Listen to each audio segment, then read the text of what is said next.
Good morning, everybody. Welcome to this session for second semester students, probability distributions. Second, probability గురించి మనం ఈ సెషన్లో చెప్పుకుందామండి second semester students కోసం. Okay, already మీకు introduction class అనేది చెప్పడం జరిగింది. క్లాస్లో కూడా మనం సిలబస్ గురించి ఒక రివ్యూ చేసుకోవడం జరిగిందండి. ఆఫ్లైన్ మోడ్లో వచ్చిన వాళ్ళకి కొన్ని ఇంపార్టెంట్ క్వశ్చన్స్ ఇవ్వడం జరిగింది. అవన్నీ మీరు టాపిక్స్ అన్నీ శ్రద్ధగా మీరు నోట్స్ అనేది రాసుకోవాలండి, రాసుకుని మీ దగ్గర ఉంచుకోవాలి. నెక్స్ట్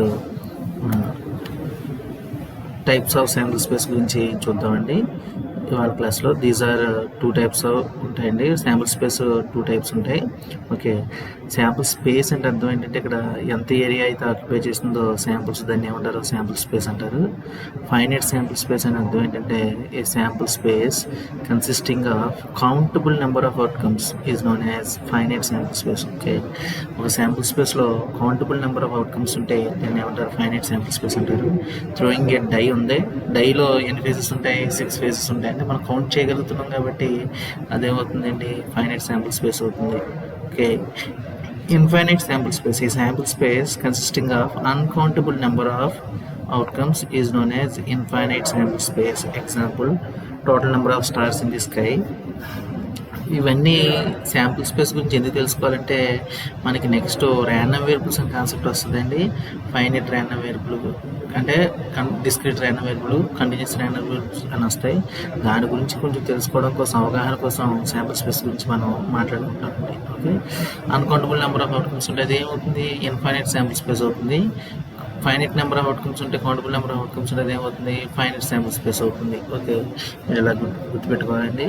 అయితే next mathematical or classical or a priori probability. Okay, mathematical definition అండి. ప్రాబిలిటీకి మ్యాథమెటికల్ డెఫినేషన్ ఆల్రెడీ మీరు గత క్లాసెస్లో నేర్చుకున్నారు. మీరు ప్రాబిలిటీ అంటే ఇంటర్మీడియట్లో మీకు ఆల్రెడీ ఇంట్రడ్యూస్ అవుతుందండి. అక్కడ మనం ఏం చేస్తామంటే ప్రాబ్లమేటిక్ చేస్తామండి, ఇక్కడ థియరిటికల్ నాలెడ్జ్ డెవలప్ చేసుకుంటామండి. కొంచెం అడ్వాన్స్డ్ టెక్నిక్స్ ఉంటాయండి ప్రాబిలిటీకి. అడ్వాన్స్డ్ టెక్నిక్స్ గురించి మనం నేర్చుకుంటామండి. Okay, mathematical or classical or a priori probability అంటే ఏంటంటే మీనింగ్ మెజర్ ఆఫ్ అన్సర్టినిటీని మెజర్ చేయడానికి యూజ్ చేసుకునే కాన్సెప్ట్ని ఏమంటాం, ప్రాబిలిటీ అంటామండి. Okay, it is a trial, results is in exact, mutually exclusive and equally likely cases and in of the favourable to the happening of an event capital E. This is the probability P of happening of capital E is given by. Okay, ఇక్కడ trial అన్నామండి. Trial అంటే meaning random ఎక్స్పెరిమెంట్ని ఒక్కసారి conduct చేయడాన్ని ఏమంటారండి, trial అంటారు. Okay, random ఎక్స్పెరిమెంట్ని ఒక్కసారి conduct చేయడం దాన్ని ఏమంటారు, ట్రయల్ అంటారు. ట్రయల్ అంటే అవుట్కమ్స్ ఏమవుతాయో మనకు ముందుగానే తెలుస్తుందండి, కానీ రిజల్ట్ అన్నది అన్నౌనండి. ఓకే, అదవుతుందా, దాన్ని ఏమంటారు, ట్రయల్ అంటారు. అంటే ర్యాండమ్ ఎక్స్పెరిమెంట్ ఒకసారి కండక్ట్ చేయడం ఏమంటారు, ట్రయల్ అంటారు. Okay, trial results is in exact, mutually exclusive and equally likely cases. Okay, exact cases అంటే టోటల్ నెంబర్ ఆఫ్ కేసెస్ కింద, total number of possible cases కింద తీసుకుంటాం. మ్యూచువల్లీ ఎక్స్క్లూజివ్ అంటే మీనింగ్ ఏంటంటే డిస్జాయింట్ ఈవెంట్స్ అండి. డిస్జాయింట్ ఈవెంట్స్, కాయిన్ ఉందనుకోండి, head tile అనేవి సిమిలర్గా హ్యాపెన్ అయితే ఈవెంట్ అన్నది దాన్ని ఏమంటారు, మ్యూచువల్లీ ఎక్స్క్లూజివ్ ఈవెంట్స్ అంటారండి. సిమిలర్గా హ్యాపెన్ అవుతుందండి, హెడ్ టైల్ కాయిన్ టాస్ చేసినప్పుడు హెడ్ అండ్ టైల్ సిమిలర్గా హ్యాపెన్ అవుతాయా, అలా హ్యాపెన్ అయితే దాన్ని ఏమంటారు, మ్యూచువల్ ఎక్స్క్లూజివ్ ఈవెంట్స్ అంటారండి. Okay, and equally likely cases ఏదైనా తీసుకోవచ్చు. ఈక్వల్లీ లైక్లీ కేసెస్ అంటే ఓకే, ఇది కూడా మనం ఎలా చెప్పుకుంటాం అంటే హ్యాపెనింగ్ అన్నది, ఒక ఈవెంట్ అనేది హ్యాపెనింగ్ అవుతున్నప్పుడు ఈక్వల్ ప్రాబిలిటీతో కనుక అయితే దాన్ని ఈక్వల్లీ లైక్లీ కేసెస్ అంటారు. ఓకే, ఫర్ ఎగ్జాంపుల్ మీరు ఎవరైనా ట్రైన్ ఎక్కుతున్నారు అనుకోండి, ట్రైన్ నుంచి జస్ట్ స్లిప్ అయింది అనుకోండి, అతను బతకపోవచ్చు. అదేమైతే ఈక్వల్లీ లైక్లీ కేసెస్ అవుతాయండి. అంటే ఫర్ ఎగ్జాంపుల్ చెప్తున్నాను, మన కాయిన్ గురించి ఎక్కువ ఎగ్జాంపుల్స్ చూస్తాం కాబట్టి టాసింగ్ ఏ కాయిన్ టాస్ చేసినప్పుడు హెడ్ పడవచ్చు, లేదంటే టైల్ పడవచ్చు. ఈక్వల్ ప్రాబిలిటీ దాన్ని ఏమంటారు? ఈక్వల్లీ లైక్లీ కేసెస్ అంటారు. And in of the favourable to the happening on N event. Okay, event అంటే అర్థం ఏంటంటే ర్యాండమ్ ఎక్స్పెరిమెంట్ నుంచి చదువుకుని ఏమంటాం? ఈవెంట్ తోటి డినోట్ చేసుకుంటాం. ఓకే, మనం దేనికైతే ఫేవర్గా చేస్తున్నాం ఆ ఫేవరబుల్ ఈవెంట్ అక్కడ అయ్యేదాకా మనం ఏం కండక్ట్ చేయాలి? ట్రయల్ కండక్ట్ చేస్తే దీన్ని ఏమంటారండి? ప్రాబిలిటీ అంటారు. ప్రాబిలిటీని పీతో డినోట్ చేసుకుంటారు.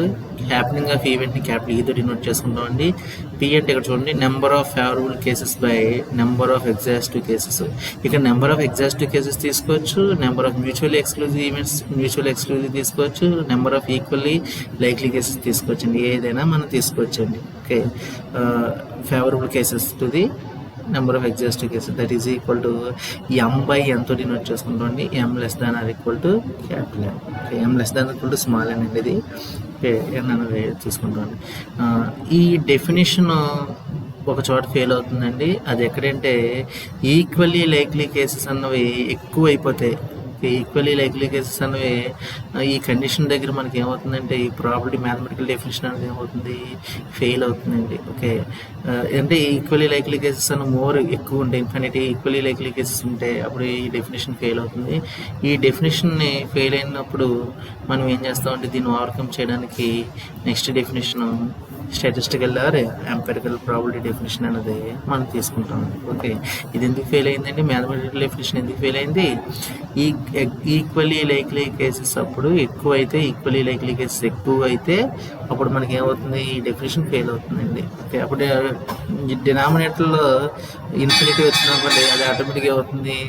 0 అవుతుంది. అంటే దాని అర్థమే మారిపోతుందండి. ప్రాబిలిటీ వాల్యూ 0 నుంచి 1 వరకు ఉండాలి. అది మనం చేయలేం. ఎనీథింగ్ బై ఇన్ఫినిటీ మనం ఫైండ్ అవుట్ చేయలేం. ఓకే, కాబట్టి మ్యాథమెటికల్ డెఫినేషన్ అక్కడ ఫెయిల్ అవుతుందండి. ఈ మ్యాథమెటికల్ డెఫినేషన్ ఫెయిల్ అయిన దానికి మనకి ఏం చేస్తామంటే స్టాటిస్టికల్ డెఫినేషన్ అనేది తీసుకుంటామండి. ఓకే, అర్థమైందండి. మ్యాథమెటికల్ డెఫినేషన్ ఏంటంటే ఒక ప్రాబిలిటీని మెజర్ చేయాలంటే అవ్వాలి number of favourable cases by total number of exhaustive cases అవ్వాలి. అలా అయితే దాన్ని ఏమంటారంటే ప్రాబిలిటీ డెఫినేషన్ అంటాం.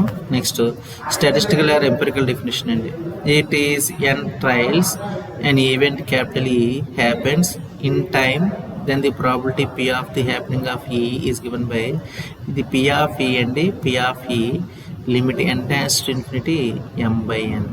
n tends to infinity ఉంటే మనం ఏం తీసుకుంటాం? n వరకే మాత్రమే మనం తీసుకుంటాం. ఓకే, కంటిన్యూటీ అండి. ఇక్కడ మనం ఏం చేస్తాం? కంటిన్యూటీ లిమిట్ అనేది అప్లై చేస్తాం m/n. ఓకే, దీనికి డిఫరెన్స్ ఏంటంటే ఇక్కడ m/n, దీనికి limit n tends to infinity m/n అండి. ఓకే, దీన్ని ఏమంటారు? స్టాటిస్టికల్ ఆర్ ఎంపెరికల్ ప్రాబిలిటీ అంటామండి. Statistical or empirical probability. ఈ డెఫినేషన్ ఎప్పుడు వాడతాం?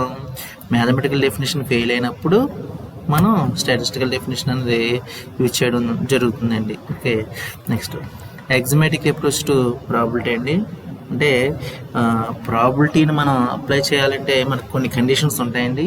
ఆ కండిషన్స్ గురించి మనం చూద్దాం. వాటిలో ఏమంటారంటే ఎగ్జమాటిక్ అప్రోచ్ అంటారండి. ఎగ్జమాటిక్ అంటే మీనింగ్ ఇక్కడ స్వీకృతాలు అంటారండి తెలుగులోను. అంటే ఖచ్చితంగా అమలు చేయాల్సిన వాటిని ఎగ్జమాటిక్ అప్రోచ్ అంటారండి. ప్రాబిలిటీ అప్లై చేయాలంటే ఈ 3 కండిషన్స్ని మనం ఖచ్చితంగా అప్లై చేయాలండి.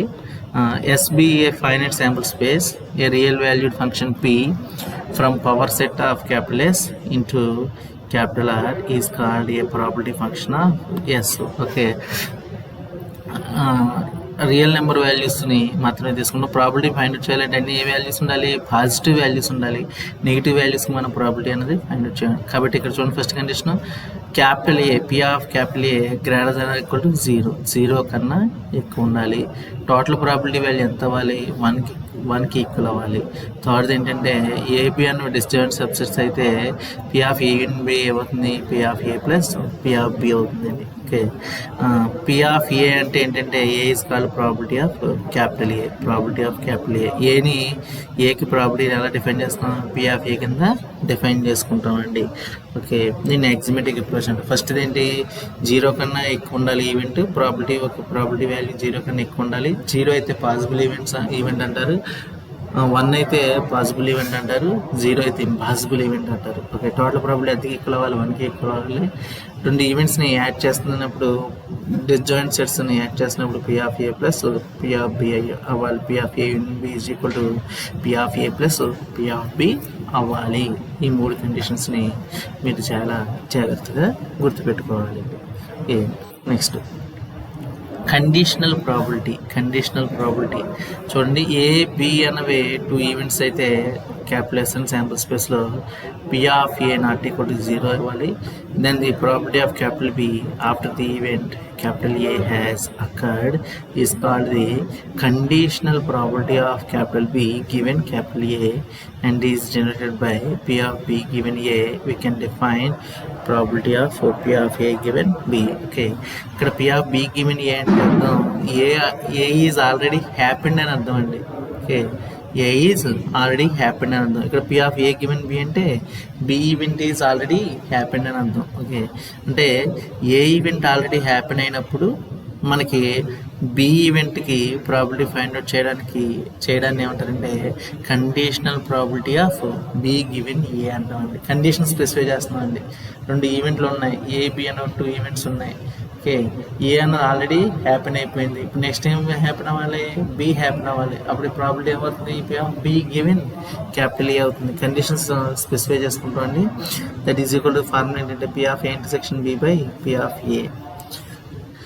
Similarly P of A given B అంటే అర్థం ఏంటంటే B event is already happened అని అర్థం. ఓకే, ఏకి ప్రాబిలిటీ అనేది ఫైండ్ అవుట్ చేస్తారు. పి ఆఫ్ ఏ అవుతుంది P of B intersection A by P of B. P of A intersection B అన్నా P of B intersection A అన్నా ఒకటేనండి, multiplication పెట్టింది.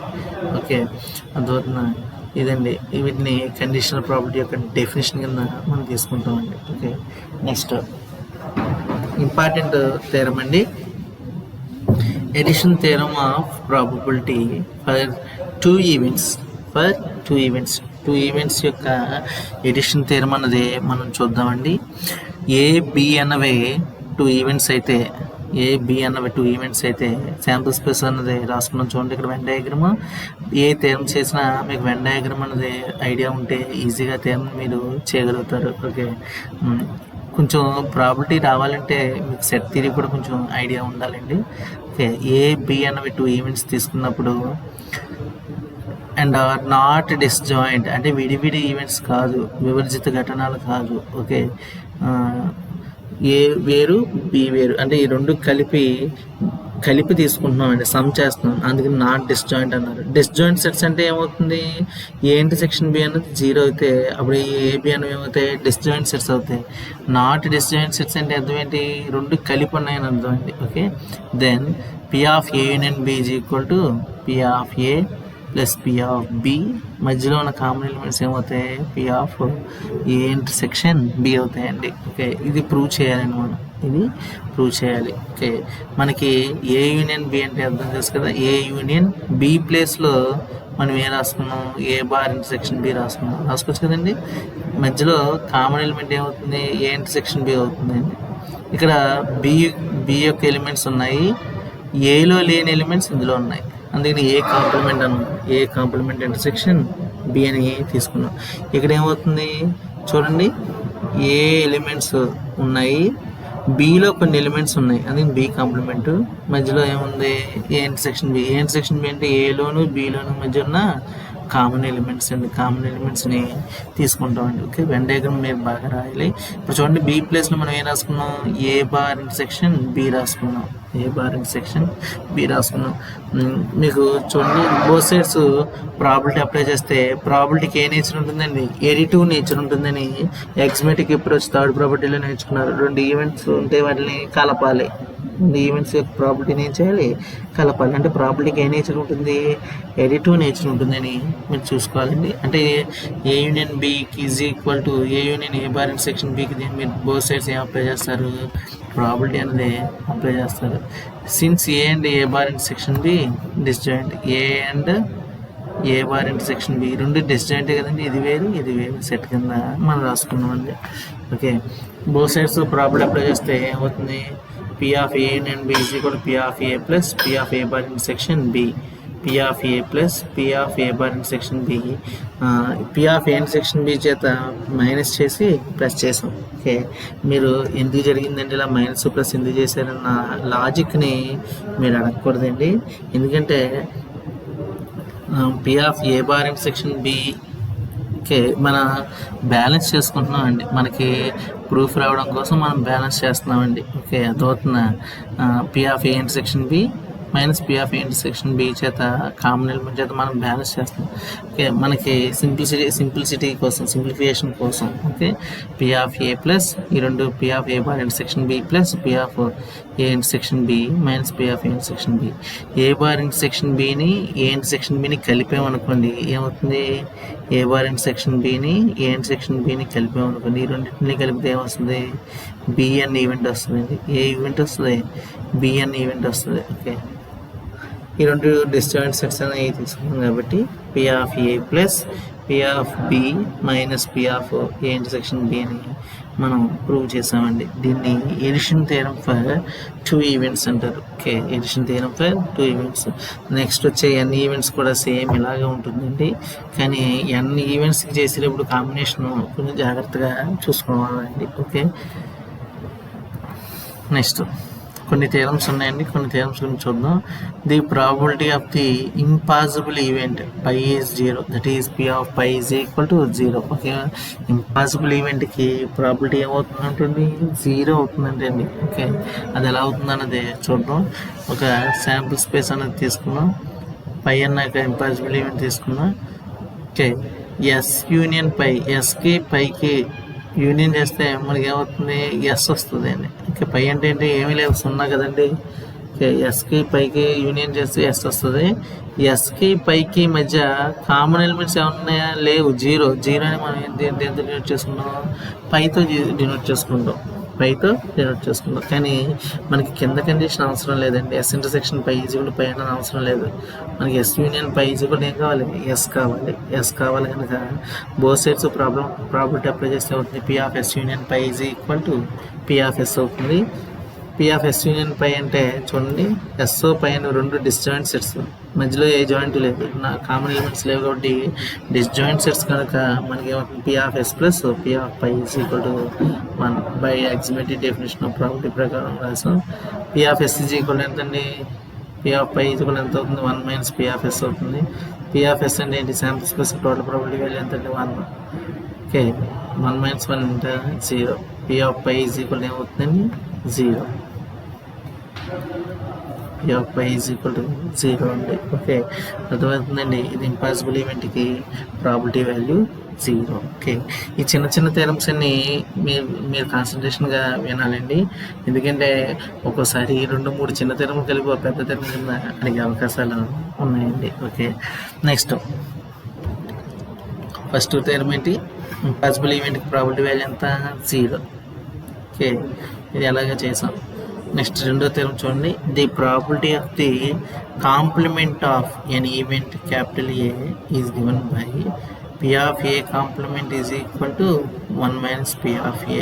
P of A complement is equal to 1 minus P of A. ఇది కాంప్లిమెంట్కి సంబంధించిన theorem అండి. ఏ అనే event ఒకటి ఉంది, దాని కాంప్లిమెంట్ ఏమవుతుంది? ఏ కాంప్లిమెంట్ అంటే ఏలో లేనివి. ఓకే, ఏ కాంప్లిమెంట్ ఎంత అండి? ఏలో లేనివి ఎంత. ఓకే, ఇది ఎలా ప్రూవ్ చేయాలో చూద్దామండి. ఏ ఎస్ అన్న రెండు తీసుకున్నారు. ఏ కాంప్లిమెంట్ అంటే ఏమంటే బయట ఉన్న ఎలిమెంట్స్. ఏలో అంటే ఇది ఏ సెట్, ఏలో ఉన్న ఎలిమెంట్స్. ఏ కాంప్లిమెంట్ బయట ఉన్న ఎలిమెంట్స్.